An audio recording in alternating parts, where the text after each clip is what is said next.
Thank you so much for coming today for the transportation seminar, and thank you for those who are joining us online. I don't think Madhav needs introduction. Many of you have taken his classes before, or it might be that your parents have taken your classes and told you to come and take and listen to them. In the past, that might be the case as well. So it's a pleasure to have Madhav with us. And he's one of the best teachers at McGill. So I don't think I need to introduce him any more than that.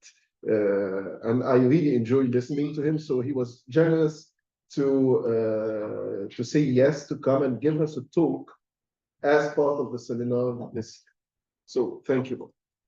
Thank you so very much, Ahmed, for the opportunity, and thank you all for coming. It's a pleasure to be able to present to you. So, the story I'm going to be telling you is about urban air quality in Delhi, which happens to be the Indian capital, and all of the control measures that have been thrown at this problem in order to address it, and about how and why all of those control measures have, done very badly, unfortunately, right? And so this is a cautionary tale that I'm going to be telling, and which hopefully has some lessons for not only dealing with this particular problem, but for environmental policy more broadly. Okay, so I'll just get on with it. And a few summary points very quickly before I actually start my presentation. So Delhi and other Indian cities have had for a long time some of the poorest air quality levels globally, with very significant health and welfare impacts. And as I said, a wide range of policies of different kinds have been implemented right from 1990. It's like 25 years ago now. Oh no, 24 plus, I can barely count, right? 35 years now, to address motor vehicular emissions, which have been seen as a major contributor to this problem.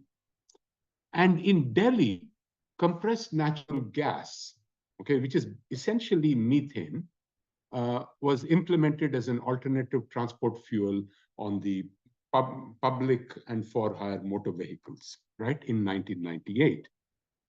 And despite all of these measures and despite this implementation of compressed natural gas, which was very expensive, as I will show you, poor urban quality persists in Delhi and indeed in other Indian cities.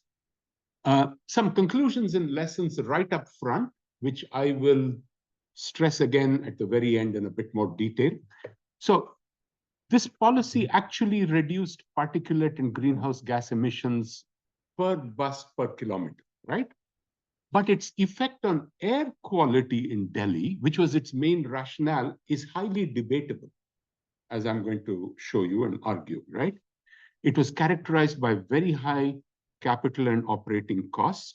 And not only that, it very likely detracted from the ability to provide quality bus transit service, with serious implications for motor vehicle activity and its impacts, including motor vehicle emissions, right? So what are the main lessons of this story I'm going to tell you? Number one, environmental policies such as the implementation of compressed natural gas on buses in Delhi should be evaluated in terms of a wide range of objectives. In this particular case, transit operations, socioeconomic objectives, equity objectives, and so on, rather than only environmental outcomes. Okay? And so the bottom line, big picture bottom line, is that environmental policy isn't merely about the environment.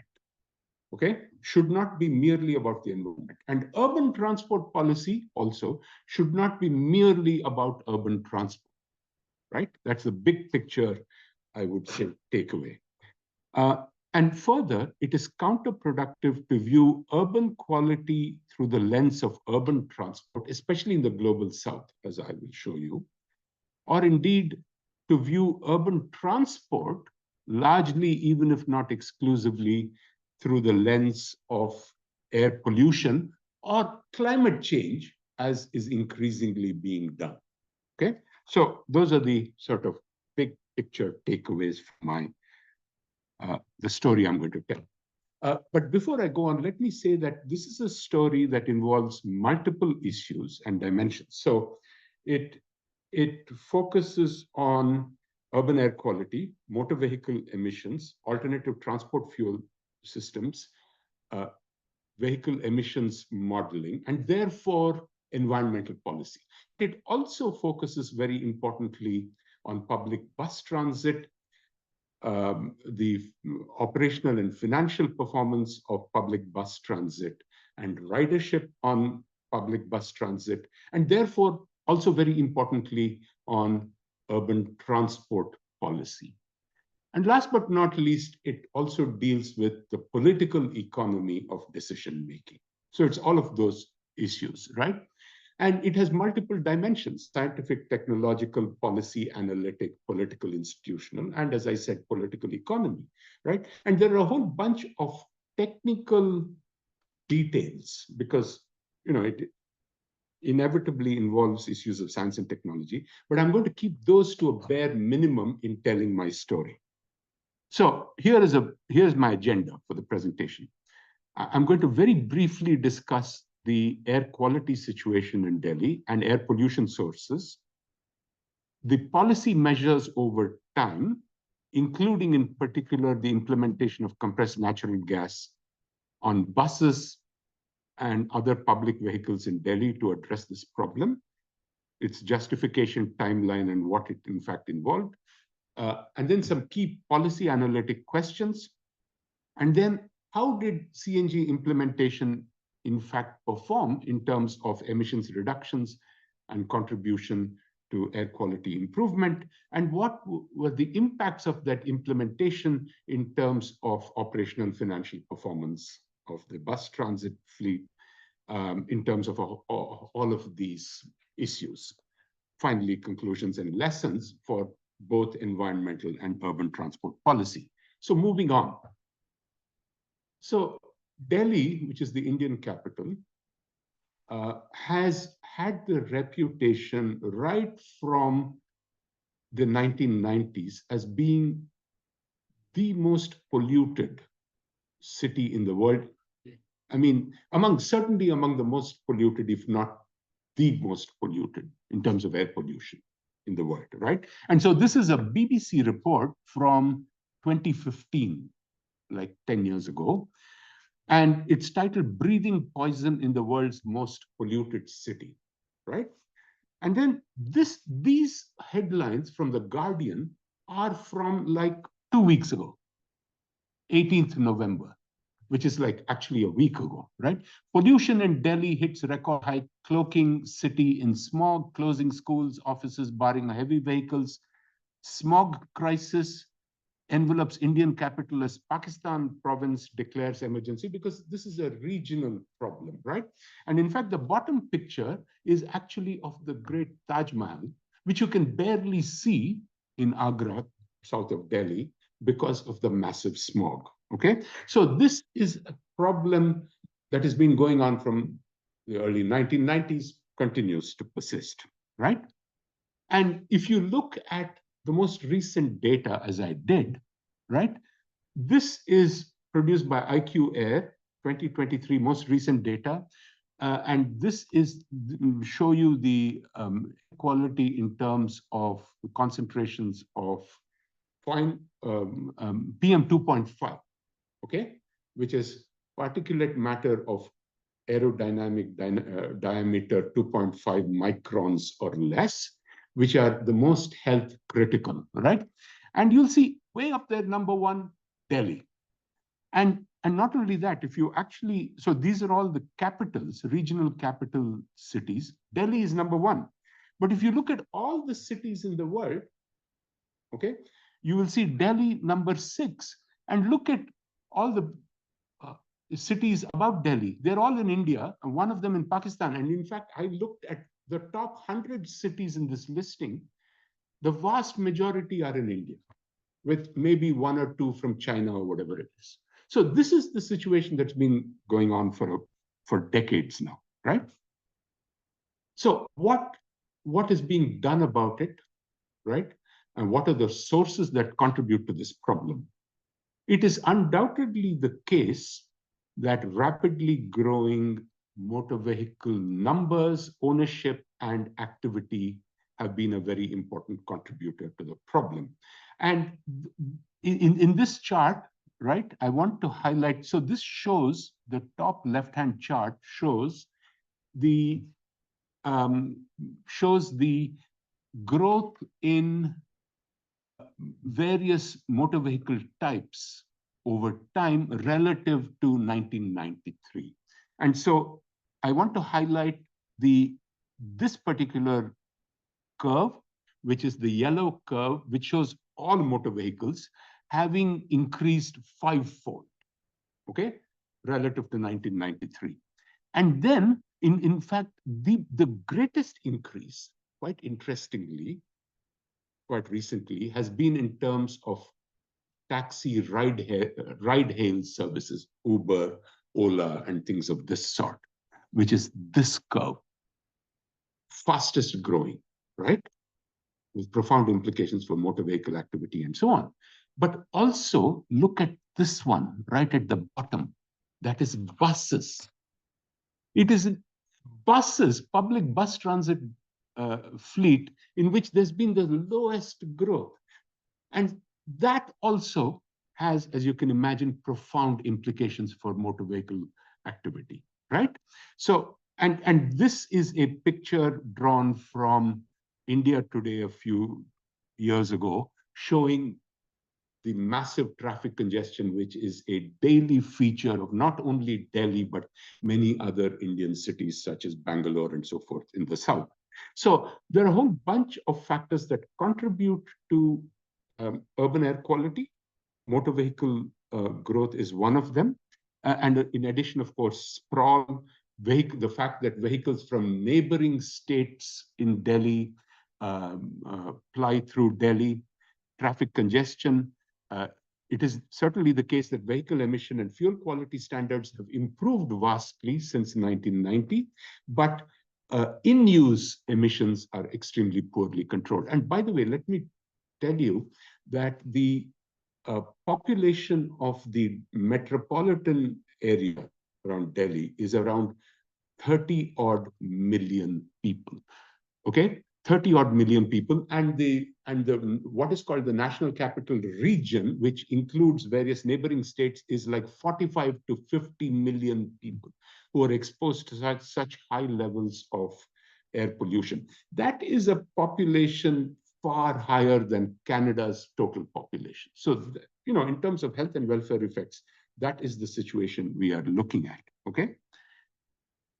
So while the rapid growth in motor vehicle ownership and activity is certainly an important contributory factor, there are a whole bunch of other factors that contribute to this very serious problem. Dust from construction and roads, industrial sources, including artisanal, you know, brick kilns, highly polluting, power plants, many of which are coal-powered, residential cooking and heating, even around Delhi, which has some of the highest per capita incomes, where, you know, they don't use high quality clean fuels, the burning of open waste, not only in landfills, but across the city, across the region, the burning of agricultural waste, especially in November, December, which actually causes these very high air pollution peaks around this time. You know, I showed you pictures of the Taj, for example, and, you know, things like the Diwali festival happen in late October, early November, lots of firecrackers and all of this, which contributes to air pollution. But these are seasonal contributors, okay? And this is important to keep in mind. Now, despite the fact that there are so many different sources. Unfortunately, air pollution, there are 2 points. Air pollution has been seen as the predominant environmental threat. And from a political economy standpoint, I think I just want to say a couple of points about this. I want to make a couple of points about this. There are a whole bunch of very serious environmental problems with health and welfare impacts. But air pollution is seen as the most, I mean, water pollution and waste and all of this business. But air pollution is seen as the most important threat.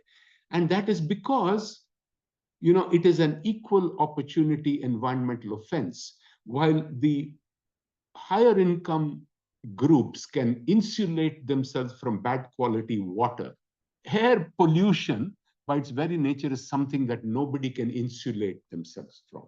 And that is precisely why it is seen by the public, especially the middle class and so on, but also by decision makers as the predominant environmental threat.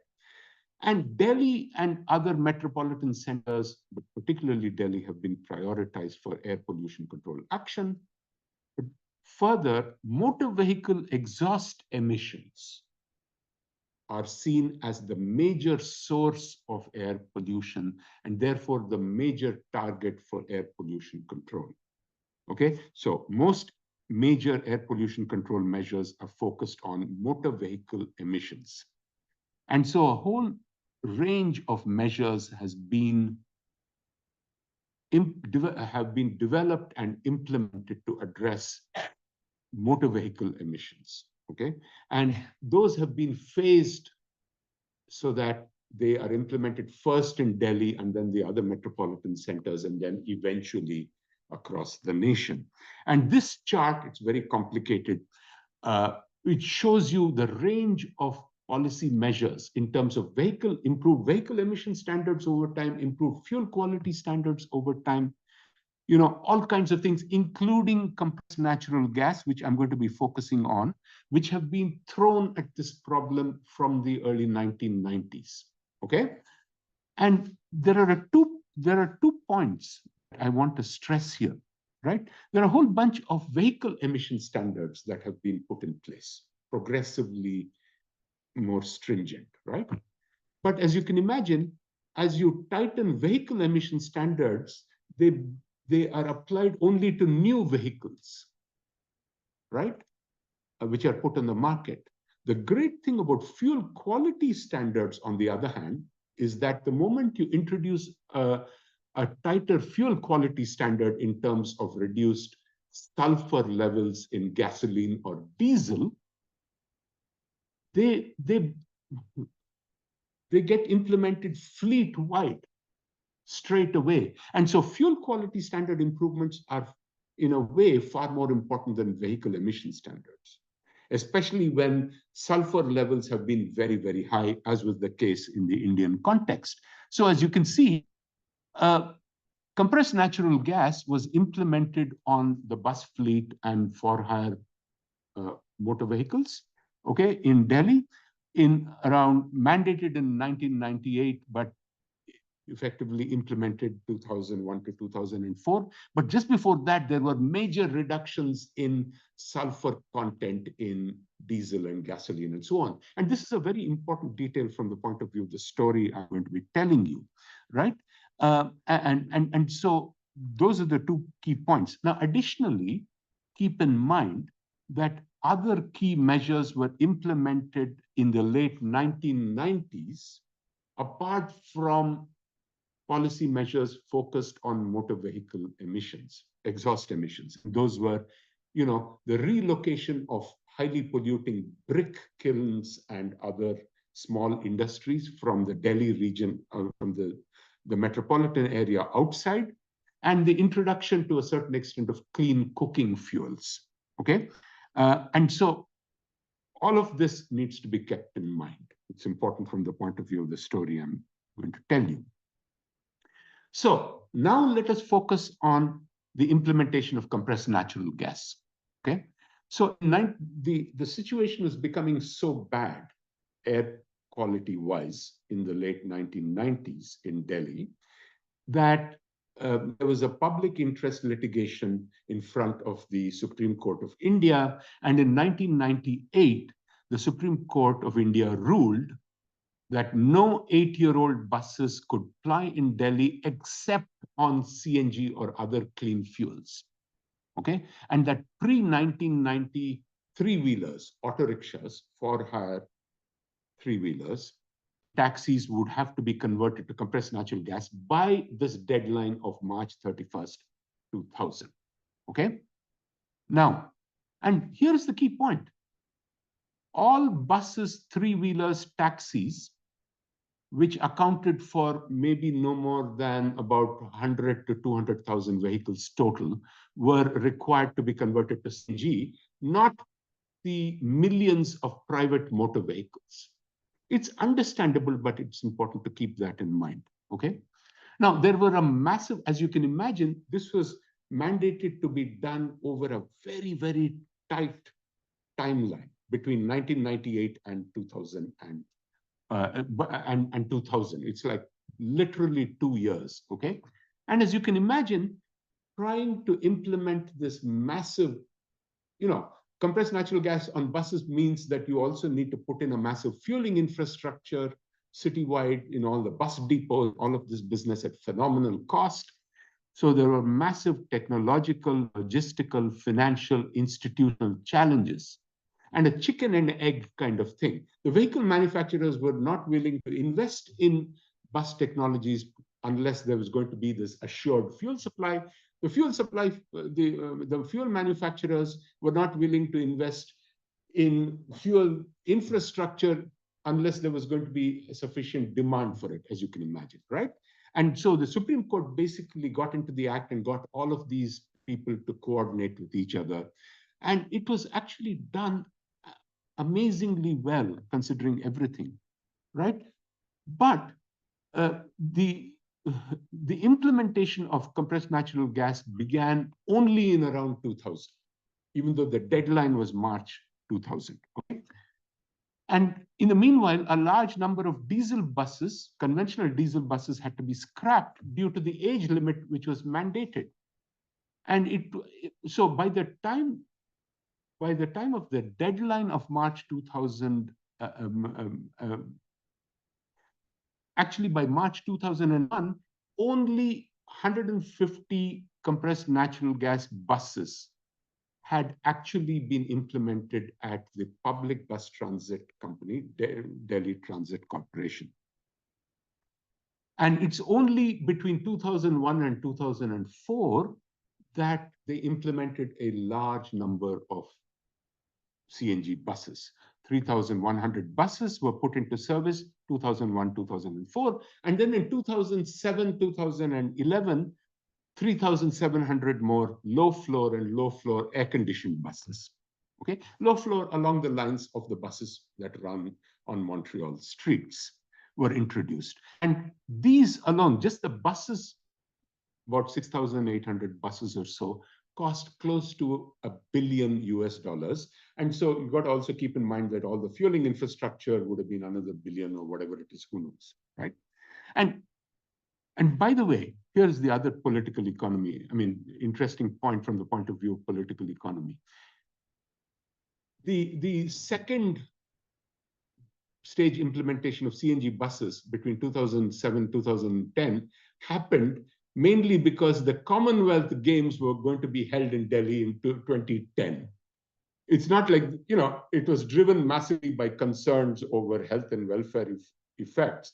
But oh my God, we've got to impress all those wonderful people coming from abroad, literally, right?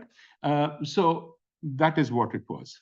And after 2012, all buses that have been scrapped, I mean, it's only replacement of buses that have been taken out of service, no addition to the fleet. Okay, so, and all of this is important to keep in mind. And by the way, these are the buses. So these were the standard CNG buses that were implemented in 2001 to 2004. And then in 2007 to 11, the low floor buses and the low floor air conditioned buses, some of them, manufactured locally, but also by Volvo and things of this sort, and not only in Delhi. These are taxis, old model taxis converted to CNG, and these are for-hire three-wheel vehicles, auto rickshaws, which, by the way, are ubiquitous across the world, okay, converted to CNG, just to give you a sense. So what are the key policy analytic questions, policy relevant questions that are raised, that are useful to ask in relation to this implementation? And I'm going to go through them very quickly. First of all, what is the basis for conceptualizing and implementing CNG on public buses and for-hire motor vehicles? How sound was that basis? How effective was the policy in terms of mitigating emissions from the buses and the transport system more generally? But more broadly, in mitigating the air quality problem in Delhi, given that this was the primary objective. And by the way, these issues are related. So reduction of motor vehicle emissions per bus per kilometer is one thing, and that is related to air quality improvement, but they're not the same thing, as I will argue. How cost effective was the policy, and were there other ways in which this objective could have been achieved as cost effectively? What are the other implications of this policy in terms of bus transit, capital and operating costs, reliability, supply and ridership, and environmental outcomes? And lastly, what lessons can be learned for environmental policy and urban transport policy in India and similar contexts? And it is only the questions highlighted in red that I'm going to be addressing in this presentation. So the first question is, has air quality in fact improved in Delhi? Now, there's a lot going on in this graphic, which is taken from a superb, high-quality review paper by Sarath Gutikunda and his colleagues. And Sarath Gutikunda is perhaps, I would rate him in the top, maybe one to three top experts on air quality across the world, certainly in the global south. Okay, and this was a review article that he wrote with his colleagues in 2023, just last year, right? And this basically tracks air quality in Delhi from 1989 to 2022. So it's very, very recent. And I'm going to describe what is happening in this so that you can make sense of it very, very quickly, right? So between 1989 and 1998, okay, but before that, sorry. So this is a critical review of air quality and air pollution control policies in Delhi all the way from 1990 to 2022, number one. Number two, it's important to keep in mind that there were very severe data constraints in terms of measuring air quality. And as a result of which, it's extremely difficult to evaluate trends or policy impacts.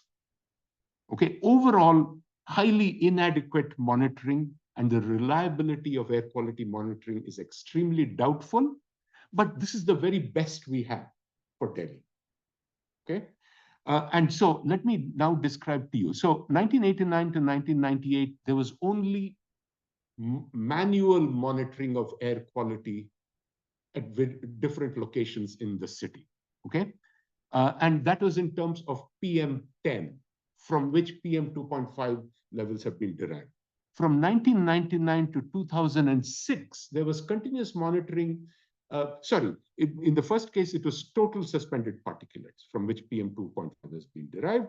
Between 1999 to 2006, it was continuous monitoring of PM10, okay, 10 microns diameter particulates, but at only one location where transport was a major contributor. It's called the ITO crossing, okay? And then it's only from around 2006 that you begin to have continuous monitoring at an increasing number of locations over this massive, massive sprawling city. And even in 2022, there were only 45 stations. So this curve shows all of the number of stations. Okay, and these percentages are the number of data points, 15-minute interval data points that are available in each year. So as you can see, highly inadequate, highly unrepresentative monitoring, certainly until 2006. And even from 2006 to 2002, gradually increasing numbers of monitoring stations and increasing representativeness, nevertheless highly inadequate. Okay, now here is a very interesting thing in terms of addressing a question. In the first place, has air quality improved at all in Delhi, right? So the authors themselves point out that it might well be that this seeming decline in air pollution levels of PM 2.5 may well be because of the increasing number of stations and, much better geographical, spatial representation across the city and region. So the authors themselves say that this decline may not reflect actual improvement in air quality, but might merely be an artifact of the measurements that we're doing. You see the point? So what does that mean? Number one, it means that if you had the same kind of representative monitoring prior to 2006, we would possibly see no decline in pollution over time. That is one point. The second point is, in any case, the levels, and these are all annual average PM 2.5 levels, are 20 to 35 times the World Health Organization guideline limit. Very, very high levels of pollution. And the last point, which is very interesting, right? Satellite monitoring on a fairly consistent basis over time actually shows seriously deteriorating air quality in terms of PM 2.5 all the way from 1998 to 2021, despite all of the measures that have been thrown at air pollution. Okay, so that air quality has in fact improved itself is highly debatable, number one. Number two, to what extent, if any, did compressed natural gas contribute to air quality improvement, right? So the claim and the conventional wisdom is that air quality improved in 2000 and 2001 here. As you can see, just as CNG was being implemented, this is the official claim, but that any improvement due to CNG has been neutralized by rapidly increasing motor vehicle activity. Okay? But keep in mind that by 2001, only 150 CNG buses were in fact fully implemented. Were implemented, and about 3,000 buses were implemented only by 2003, 2004.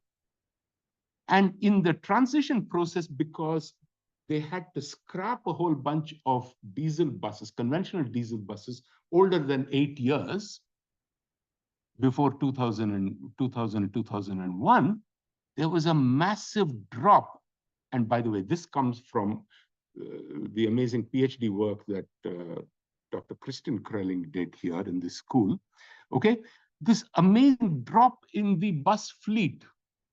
Okay, in the same period, it might well be that this drop you see in the PM 2.5 levels was in fact not due to CNG implementation, but because of the phenomenal drop in the number of buses, the severe disruption of public transit services. And by the way, this was accompanied by a 35% drop in the auto rickshaw fleet as well. And that might well have contributed to that drop. Okay, and here is the other very interesting thing. Do I address that? No, I will get to this. And by the way, here is the other interesting thing.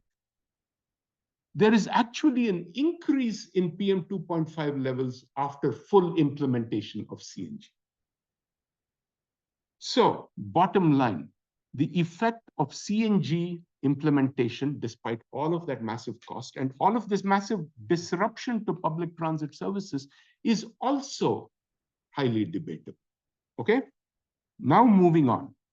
Now, they've also done a massive number of studies in Delhi on the contribution of the various sources I told you about. And this is a rather complicated story, right? The contribution of all of these sources to annual PM 2.5 levels in Delhi, all the way from 1990 to 2003. And as you can imagine, this is an extremely complex technical business, especially given the range of sources. It's not easy to do. Source, what is called source apportionment, how much of different kinds of pollutants come from various different kinds of sources. And this is particularly complex given the whole range of different kinds of sources. It might well be that the most number of studies in this regard have been conducted in Delhi across the world, all the way from the 1970s to very recently. But despite all of these studies of varying complexity, quality, sophistication, there is in fact a very low consensus on the contributions of various sources or even the trends. But here is the key point from the point of view of the story I'm telling you. Vehicle exhaust from all transport vehicles, motor vehicles, which has been seen to be the predominant contributor, based on all of these studies, actually contributes no more than 10 to 30% of all PM 2.5. And dust from roads and construction activities, 10 to 30%. And this is a very important part of my story. Industrial sources 10 to 30%, and open waste burning 5 to 15%. And yet, all of the control measures have been thrown at motor vehicle emissions, that one, which has been shown to contribute only 10 to 30%. Okay? But note in particular road dust, and I'm bringing up road dust, particularly stressing road dust. You know why? Because road dust is purely a function of motor vehicle activity. No amount of fuel quality standards improvements, no amount of vehicle emission standards improvements will address the problem of PM 2.5 from road dust. The only thing that will reduce PM 2.5 from road dust is actually controlling motor vehicle activity, which has not been done at all. They've focused exclusively on end-of-pipeline technological cures to address vehicle exhaust emissions, okay? Right? And here is the last very interesting thing. Going back to this thing, do you see this 2020? Does anyone, I'm sure all of you know what happened in 2020. Any guesses very quickly? Big event. COVID, yes, absolutely. So here was a natural experiment that happened because there was a massive lockdown in Delhi. And what is interesting is that as a result of the lockdown, it is motor vehicle activity that was shut down. Almost complete 80% of motor vehicle activity came to a grinding halt. Not electrical power production, not even the industry so much. And that was reflected in the satellite monitoring data. How very interesting. Because the satellite monitoring found that there was a sharp drop in particulate emissions, but not, and particulate and nitrogen dioxide emissions, which come from motor vehicle exhaust, but not in sulfur dioxide emissions, which come from power plants. And so you can tell that this reduction was actually almost exclusively due to motor vehicle emissions, and also motor vehicle activity. But even that contributes to only about 20% reduction in air pollution in terms of PM 2.5. So, in fact, actually confirming this, sorry, I do apologize, folks, this figure of 10 to 30%. You see the point? Which has been made the predominant target for air pollution control in Delhi, despite all of these other sources. So, moving on. And then now looking at, bottom-up studies of the contribution of different motor vehicle types to PM 2.5 emissions from transport as a whole. Look at this. Forget about all the other air pollutants. And this is again from Sarath Gutikunda and one of his colleagues, Rahul Goel, at IIT Delhi. Buses account for only 28% of all PM 2.5 from all motor vehicle emissions. So motor vehicle emissions account for only 10 to 30% of all PM 2.5. Buses account for only 28% of all PM 2.5 emissions from all motor vehicle exhaust emissions, which means that buses account for only around 9% or so, at the most, of all motor vehicle emissions.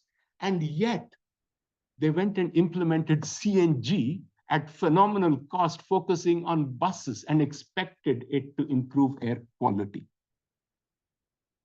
Now, quick points. It is certainly the case that CNG significantly reduced natural gas, much more clean burning than diesel. And I won't go into all the technical details. CNG significantly improved PM 2.5 exhaust emissions by 90% per kilometer per bus. But bus shares were only 28% of vehicle exhaust emissions, which are in turn only 10 to 30% of all PM 2.5 emissions from all sources. Therefore, even though per bus per kilometer there was a drastic reduction, because buses form such a small, piddly proportion of the entire problem, of course, CNG implementation had very little effect on urban air quality, and that's the key point. But also note that road dust was totally unaffected by CNG implementation or the implementation of motor vehicle emission control measures. Okay? And so this is the fundamental problem. And so for the next part of my thing, I'm going to be drawing on Christian Krelling's work from all of these papers and transport policy and so forth. So what are the impacts of CNG implementation in terms of costs and ridership and financial and operational performance of bus transit? In terms of costs, okay, I'll just summarize the key points. In terms of cost, the capital cost of CNG relative to CNG bus relative to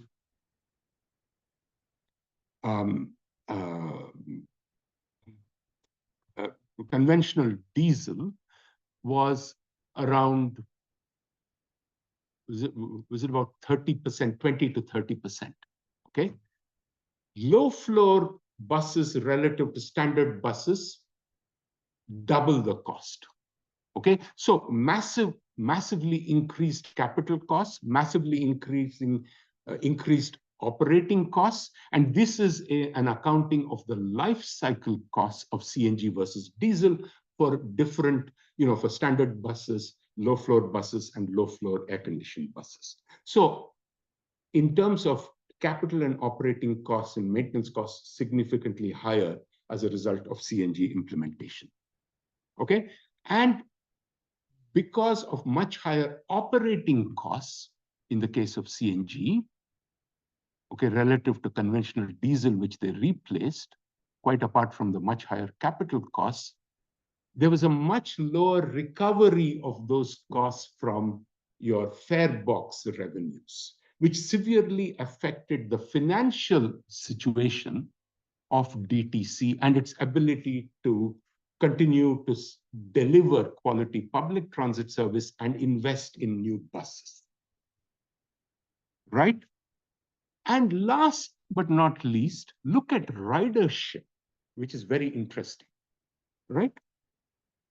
Despite the addition of 6,800 buses all the way from 2001 to 2011, 6,800 buses, look at ridership, is these solid bars, all the way from 1993, but especially from 2000 to 2013, 2014. And this persists, by the way. Okay? Now, one counterpoint to this is, oh, well, but then you introduced metro, which now is about 400 kilometers network distance in Delhi. Similar to London, by the way. But guess what? The metro system in Delhi operates across the region. whereas the buses operate only within the National Capital Territory of Delhi, much smaller. And it's a totally different demographic that uses buses and metro systems, right? Metro systems have much higher fares than buses. And indeed, the vast majority of low-income people and the urban poor in Delhi cannot afford even subsidized bus fares. And metro and buses are not entirely integrated. So we actually have to look at what is going on within the bus fleet powered by CNG to see why it is that despite the addition of 6,800 buses, the ridership was very flat. Okay? And here is the other interesting thing. Apart from severe disruption to public transit service during the transition, which I showed you, this resulted, I would argue, we argue, that it is as a result of the much higher capital and operating costs of CNG implementation, the low cost recovery, aggravating the financial situation. But also, look at this, very high load factors. And load factor is a measure of how much buses are loaded relative to their capacity. Okay, so despite a flat ridership, the load factors have been increasing. What might that be due to? Which brings me to this one. So again, from Christian Krelling's work, we found that the breakdown rates for the CNG bus fleet were way higher than for the conventional diesel. Okay, and as a result of the high level, and this was despite the much higher level of revenue generating kilometers, effective kilometers, and much higher load factors for the diesel buses. Okay, and what does that mean? Very high breakdown rates for CNG buses, low availability of buses on the road. No wonder leading to such low ridership. Okay, and in fact, in 2021-22, looked at the latest data in the DTC bus fleet. Okay, 20% of the buses on average across the year were off-road, not available to provide bus transit service. In fact, out of a total piddly fleet of less than 4,000 buses, think about it, for a population of 30 million.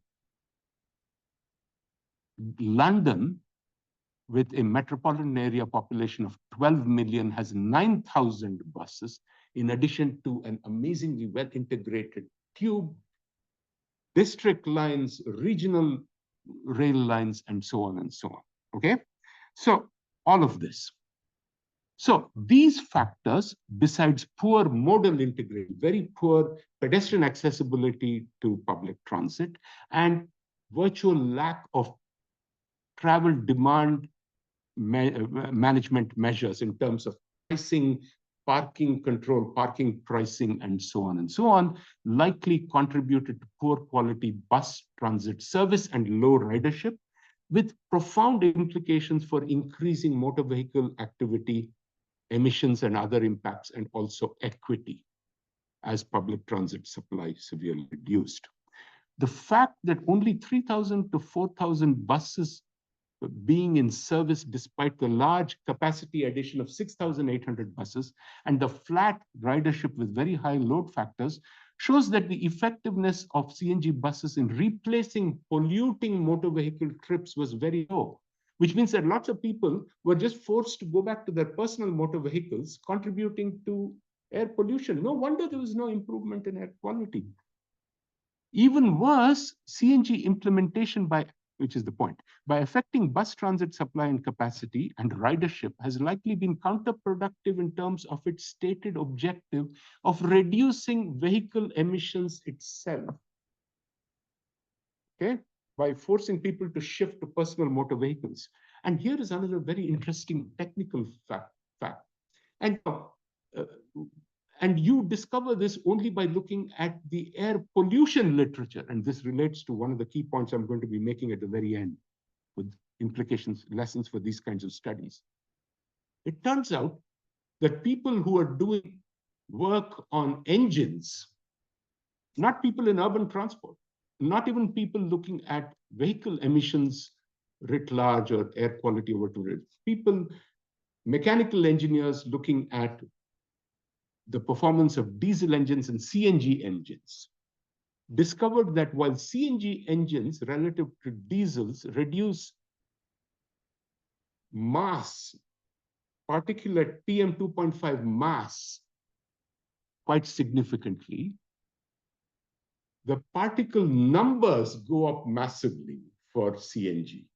So it is much lower mass, but in the form of very, very fine particulates, which actually have a far more serious effect on health, because fine particulates go deep into the human lung and get lodged there. So if you look at only mass reduction of PM2.5, you can see a very significant improvement. But in terms of numbers, particulate numbers, you get much higher number of particles, even though much lower mass. And that is something you see only from the mechanical engineering literature. Okay? And now, but despite all of this, I guess there's a human, for some reason we are incapable of learning from experience. Motor vehicle emissions continue to be seen as the most important issue in terms of urban air quality. And now it's increasingly climate change.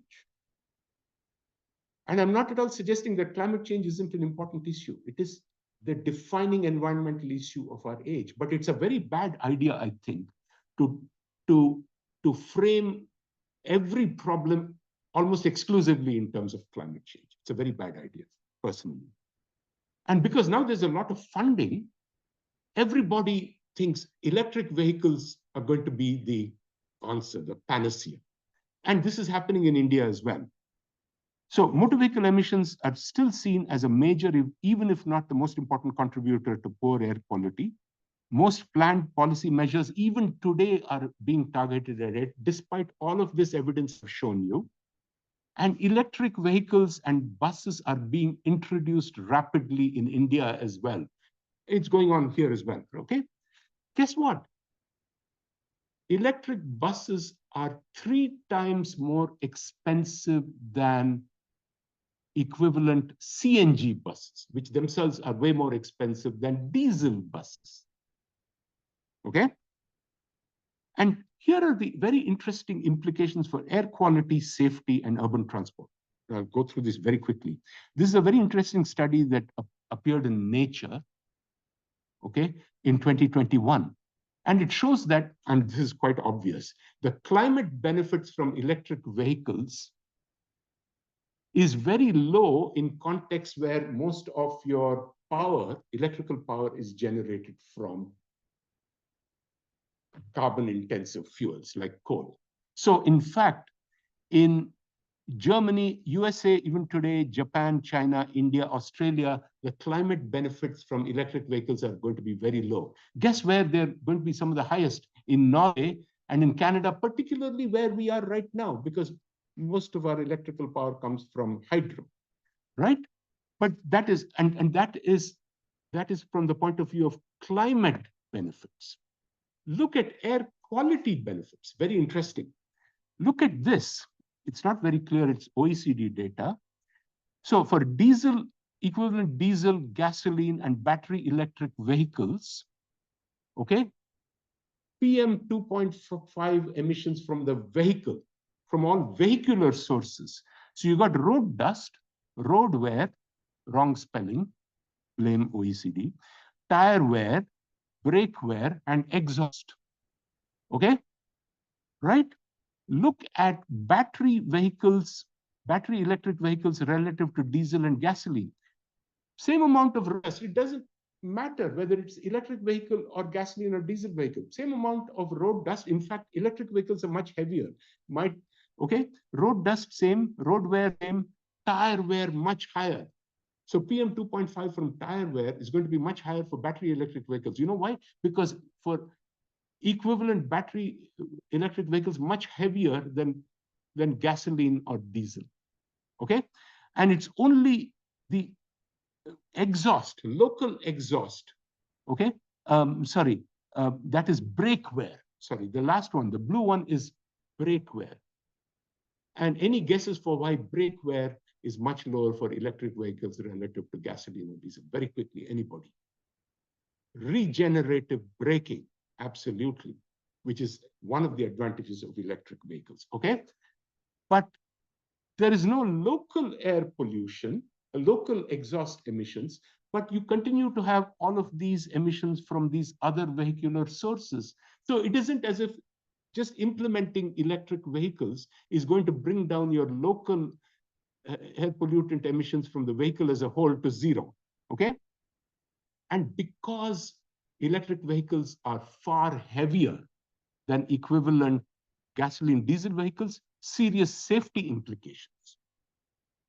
Also because they are much quieter, people can't hear them come, especially pedestrians, and also they accelerate much more rapidly from start. For all of those reasons, here is this thing: estimated cost of extra lives lost when a car is struck by a vehicle weighing 700 kilograms more, in fact, outweighs the climate benefits in most countries. Safety impacts. John Whiteleg, who's a great urban transport scholar in the UK, made this point ages ago. He said, if you are run over and killed by a car, it doesn't really matter whether it is a gasoline car or a diesel car or an electric car, you're still dead, right? And lastly, in terms of urban transport, electric vehicles do nothing. Forget about climate change benefits and air quality. Electric vehicles don't do anything at all to address any of the other urban transport impacts. Motor vehicle activity, congestion, land use, whatever. All of those things remain the same, regardless of the kind of vehicle we use. Okay, so there you go. So conclusions and lessons. Air pollution is seen, continues to be seen as the predominant environmental offense, or rather that not so much, but certainly now, actually that is the case. Okay, air pollution is now seen, as it was earlier, as the predominant environmental offense. Motor vehicle emissions seen as the predominant target for control despite all of the evidence. Whether air pollution has in fact reduced since 1990 is at least debatable, based on the evidence I've shown you. Whether compressed natural gas implementation on public motor vehicles had a sound basis is a question worth considering. I've got just one more slide. Giving you so small time. Okay, thank you. While CNG buses reduced PM 2.5 and greenhouse gas exhaust emissions relative to diesel quite significantly, their contribution to air quality improvement is likely minimal at best, as again I've shown you. Besides major disruptions to transit service during implementation, initial implementation, with massive socioeconomic hardships, think about it. Drastic reduction in public transit fleet. This policy, among other factors, likely detracted from the ability to provide quality bus transit service, with very serious implications for motor vehicle activity and emissions and other motor vehicle activity cost impacts. That motor vehicle emissions should continue to be the most important target for air pollution, that it is the most important target for air pollution, or ought to be, that continues to persist despite all the evidence. Most policies, even now, are targeted at motor vehicle emissions. These measures, in my view, will likely contribute very little to alleviating poor urban air quality or transit service, because what we need to do is to control air pollution from a wide range of major sources, including vehicular emissions and motor vehicle activity, which has been totally ignored. Okay, and lastly, this is the last slide. Environmental policies such as CNG implementation should be evaluated in terms of environmental, but also a whole bunch of other objectives rather than only environmental outcomes. It is counterproductive to view urban transport policy largely even if not exclusively through the lens of air pollution or even climate change. Or conversely, it's a very bad idea to look at urban air pollution through the lens of urban transport, especially in the global south. You see, in this part of the world, like 80% of your urban air pollution comes from transport. So here it makes sense because you've controlled all the other sources. In the global south, it's totally different. It's a very bad idea to blindly, without reflection, apply approaches from one context to the other without considering the particularities of individual contexts. Next, only end-of-pipeline technological solutions will just not work for air pollution. If only we had focused on accessibility, travel demand management, safety, and equity, motor vehicle activity, congestion, air pollution, and greenhouse gas emissions would have been mitigated maybe far more cost effectively, besides achieving all these other objectives of accessibility, safety, equity, social justice, and so on.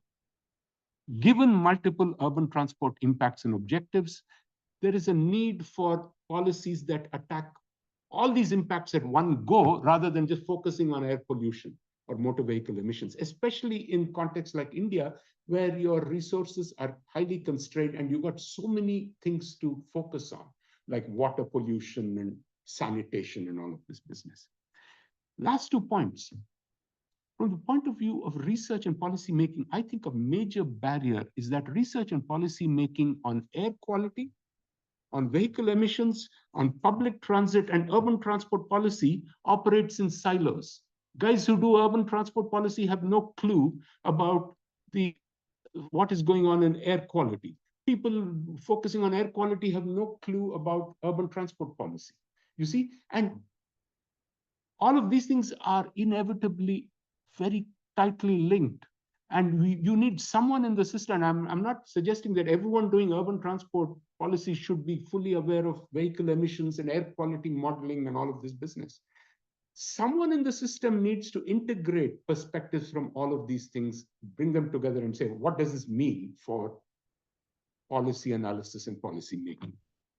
Last point, and this might be controversial, because many of us here focus on the importance of high quality data, okay? And do a lot of analysis based on data. High quality data is tremendously important, okay? Let me say that up front, and very useful for policy analysis and policy making. But I would argue it is not absolutely essential for intelligent policy making. After all, you know, look at the air quality studies and source apportionment studies. Delhi is perhaps the most studied city in the world. And despite all of that evidence, that all of that data has not been acted on, right? But you don't need all that data to figure out that, hey, in a nation of pedestrians, you got to supply a massive amount of pedestrian infrastructure like sidewalks, rather than investing big time in metro systems while totally ignoring basic accessibility and things of this sort. Okay, and with that, I will close. Thank you very much again for your attention, and I'm very happy to take your questions. Happy to take questions. For those online, if you want to ask questions, please type it and we'll read it for you. And those in the, so we'll start with Professor Sengupta. So I have just one question for you, Dada, and very quick, and unfortunately after that I'll have to leave. When I see that, the last time I took a taxi in Delhi, the guy ran out of CNG, right? And there are huge lines to get CNG from but the funny thing is, he had a car that could switch to petrol and CNG, but he refused to drive on petrol because he kept telling me it's too expensive. Precisely. So somebody has subsidized it. Yes.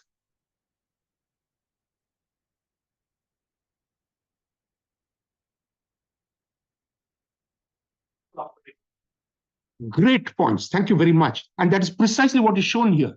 The breakdowns in the CNG buses, massively high number, okay? Breakdown rates. But here's the other interesting thing, I mean, which I did not talk about. What we found is that the much higher operating costs of CNG buses happened despite the much lower prices of CNG, okay, on a per energy basis relative to diesel. So there you go, Chris, which is reflected by your experience. Absolutely. Thank you very much. Yannick has a couple of questions. Yannick, you can unmute to type them. Thanks, Amit. I just figured I'd tell you that I have questions because it would be a pain to type it. Thanks so much for the presentation, Madhav. It was so good. I was wondering, so I had two questions for Madhav and one piece of feedback for Amit. I can start with the questions. So Madhav, what do you think is a good figure of merit in terms of mass and number of particles for air quality pollution? And the second question is, I love your funneling down to understanding the issues and the nuances of the impacts of this policy. And I was wondering if you know of policies that do implement multi-decision criteria making and have produced good results. I can write it out if you're. Yeah. Okay. So your first question had to do with the the mass versus particle numbers, correct? But I didn't catch the last part of that question. I apologize. So you were talking about how these policies and the effect of the consequences of the policies and then the impact of the policy at the end of the day needs to reduce air pollution in the human lung. Yes. Right. So what would you say is, and you also talked about how the mass of the particles versus the number of particles, both factors play a role. Yes. So what for you is the figure of merit or the impact that needs to be what is the number or what is the equation? Like is there a way to measure air pollution in the human lung? Oh, that's a very interesting question. I mean, I'm obviously not a pulmonologist, right? There is that as well, okay, which adds to the complexity. But what this basically shows is that it's not enough to just focus on the drastic reduction in PM 2.5 in terms of grams per vehicle kilometer, because you can get 90% reduction in PM 2.5 on a gram per kilometer basis, but that much lower mass, if it is distributed over a much, much larger number of particles of much finer size, you see, that can have profound health effects. So it's a very tricky business. So ideally, of course, you want to reduce particle mass as well as particle numbers. And by the way, I forgot to mention in my anxiety to get to the end of my presentation that this effect has been observed at very high loads in the case of CNG bus engines, which might in fact apply in the Indian context given the very high load factors. So that is one point. Now, multi-criteria decision-making, unfortunately, despite all of its advantages relative to conventional social cost benefit analysis, I don't think has been used all that much. I think there is a great deal of scope for using it in relation to complex multidimensional issues like this. That would be my short response. Thanks, Yann. Any other questions in the room from the students? Yes, go ahead. Do you think agencies or other stakeholders are willing to take on those like multi-dimensional outputs? I don't. I mean, the experience in that regard, as far as I can tell, isn't all that great. Yes. About the fare box revenue versus operating fare. Yes. CNG technology in public transport to reduce or improve air costs. Yes. Should then that be the metric to evaluate the performance of that system? Okay, and I'm glad you brought that up, right? So I talked about some of the negative impacts in terms of disruption of much higher costs, disruption of transit supply and capacity, flat ridership, high breakdown rates, and so on. And my argument is, even if it was totally successful, highly successful in terms of reducing air pollution, I think you would still need to look at all of these effects. Okay? But particularly since it did not contribute, in my view, significantly to air pollution reduction, it is all the more important to look at all of these adverse impacts. That would be my response to your question. Thank you. Okay, let's take one last question. You mentioned at one point that lower income users couldn't afford the already heavily subsidized bus tickets. Yes. To correct me. You also mentioned like a nation of pedestrians. So there's clearly a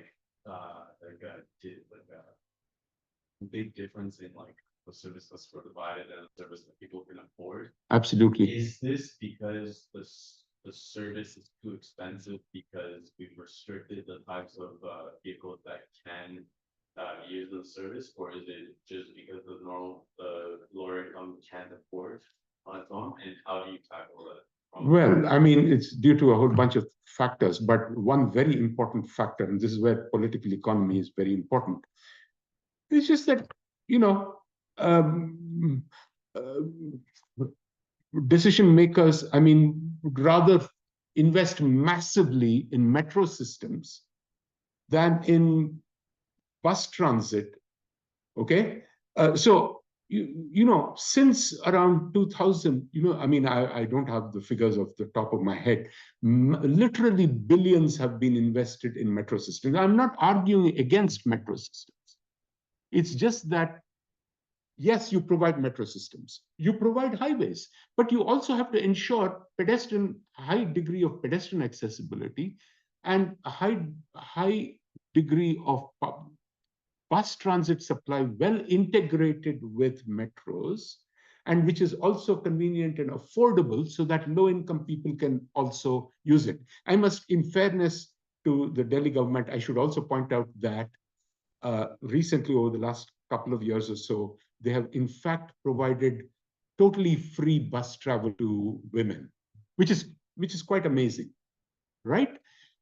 But unfortunately, decision making does not always reflect the needs and realities of the context. Let me just put it that. Thank you so much. Thanks, Madhav. Really appreciate that you gave us this amazing talk. Thank you so much. Thank you very much for the opportunity. Very, very happy. Thank you. And thank you to those online. We'll see you at other talks later. We have one more talk left in the cinema for next week with Professor Anisha.